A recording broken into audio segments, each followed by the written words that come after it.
Was ich hier mit meinen türkischen Pflaumen mache und warum ich dafür ausgerechnet Honig nehme?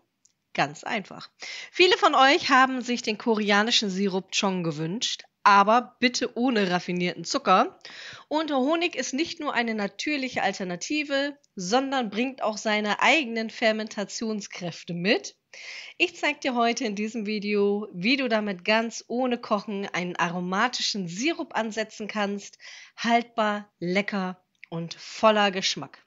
Und durch den Honig ist er süß, antibakteriell, voller Enzyme und bringt die Fermentation ganz sanft in Gang. Die Pflaumen hier von meinem türkischen Obsthändlern habe ich am Vortag schon mal gewaschen und über Nacht eben durchtrocknen lassen. Ich schneide so, dass ich das Kerngehäuse grob wegschneide. Die Reste schmeiße ich nicht weg, sondern setze damit entweder ein Wasserkefir oder wieder ein Hefewasser an. Also es wird hier nichts verschwendet und erst nach der Fermentation geht es dann ab auf den Kompost, wo sich dann hier schon wieder weitere Tierchen darüber freuen. So, ihr könnt das einfach in Scheiben schneiden oder hier auch vierteln, also so wie das für euch am besten ist. Ich mache da jetzt erstmal so ein paar, die ich hier so habe und packe die in eine Schüssel. Dann habe ich hier ein sauberes Fermentationsglas. Das ist einfach so ein Bügelverschlussglas. 1 Liter Volumen hat das Ganze hier. Und es steht auf einer Waage, weil ich jetzt gucken muss, wie viele Früchte da jetzt in das Glas hineinwandern. Denn wie auch schon beim Pendant mit dem Zucker brauchen wir als Menge 1:1. Das heißt, ein Teil Früchte mit einem Teil Honig. Wichtig, wenn ihr Honig verwendet, dann nehmt unbedingt einen rohen, unbehandelten. Nur der enthält die natürlichen Mikroorganismen, die unser Chong zum Leben bringen. Industrieware ist meist zu stark verarbeitet und funktioniert nicht. Und ihr könnt am besten auch einen Imker vor Ort fragen, falls ihr sowas nicht habt. Es gibt auch wirklich ganz tollen deutschen Imkerhonig in vielen Supermärkten mittlerweile. Also von daher wird es einem glücklicherweise viel einfacher gemacht. Alternativ für die Veganer unter euch könnt ihr selbstverständlich auch zum Beispiel einen Agavendicksaft oder ähnliches nehmen. Ein Zuckerersatzstoff wie Erythrit und Xylit funktioniert nicht, weil es sich hierbei um eine Fermentation handelt und die Bakterien, die sich da vermehren, bekommen von diesen Austauschzuckerstoffen keine Nahrung, die sie verstoffwechseln könnten. Also von daher bitte darauf eben achten. Und ja, natürlich ist es Zucker. Egal, ob ich Kristallzucker nehme, Honig oder einen anderen Sirup.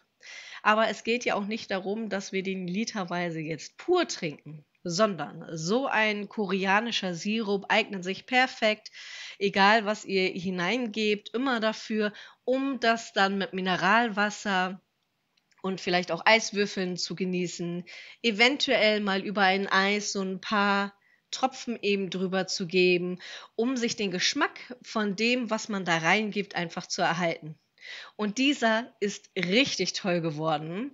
Also ich musste den so ansetzen, dass ihr ihn jetzt bekommt, wo die ganzen Früchte fertig sind. Und natürlich war zu dem Zeitpunkt noch nicht so die Saison, aber er ist trotzdem richtig lecker geworden. Ich beschwere das Ganze hier nochmal mit einem Fermentationsglas. Wichtig, lasst mindestens 1 bis 2 Zentimeter zum Rand oben frei. Ihr seht auch gleich warum. Das Ganze lassen wir jetzt bei Zimmertemperatur circa 7 bis 14 Tage stehen. Und nach dieser Zeit merkt man auf jeden Fall, das ist ganz schön flüssig geworden. Es hat jetzt eher die Konsistenz wie Wasser. Ich habe wirklich nichts geändert. Ich habe einfach das beobachtet, habe es stehen lassen. Ihr könnt es auch immer mal wieder umrühren, damit sich keine schädlichen Bakterien bilden. Man kann aber vielleicht erkennen, dass hier oder da sich schon ein Bläschen gebildet hat. Und nach diesen 7 bis 14 Tagen geht das Ganze dann ab in den Kühlschrank und zwar für 1 bis 3 Monate. Und dann passiert das. Guckt euch das an. Obwohl der jetzt in der Kühle stand, hat sich da einiges getan und Das könnt ihr jetzt gerade nicht sehen, aber vielleicht erkennt man es noch ein bisschen am Rand. Der koreanische Sirup ist mir mehrfach übergelaufen im Kühlschrank. Also ich habe mich dann immer irgendwann gewundert, warum das dann im Kühlschrank klebrig wurde. Es war aber überall dort, wo dieser Sirup war. Also von daher, ihr könnt es auch vorsichtshalber, wenn ihr nicht genügend Platz gelassen habt, das vielleicht auch in eine kleine Schüssel stellen. So, die Pflaumen braucht ihr auch nicht wegschmeißen. Das ist das Schöne. Die könnt ihr weiterverwerten. Die könnt ihr trocknen oder pürieren und zu einem Kompott verarbeiten, für eine Füllung nehmen, zu einem Pudding. Also da habt ihr wirklich alle Möglichkeiten. Die Früchte können selbstverständlich weiterverwendet werden. Ich hole jetzt erst einmal das Gewicht raus und schaut mal, da ist richtig Leben in der Bude drinne. Und das ist das Tolle an dem Sirup, der fermentiert und nicht gekocht wird. Da sind ganz viele tolle Inhaltsstoffe mit dabei. Und ich weiß von einigen von euch, ihr habt es schon, als ich euch den Zitronen- und Orangenchong gezeigt habe, wirklich ganz viel ausprobiert. Und ich genieße das tatsächlich. Ich habe immer irgendein Gläschen da. Ich habe noch einen mit Nektarinen da. Ich habe noch einen mit Äpfeln da. Und die sind wirklich einfach lecker.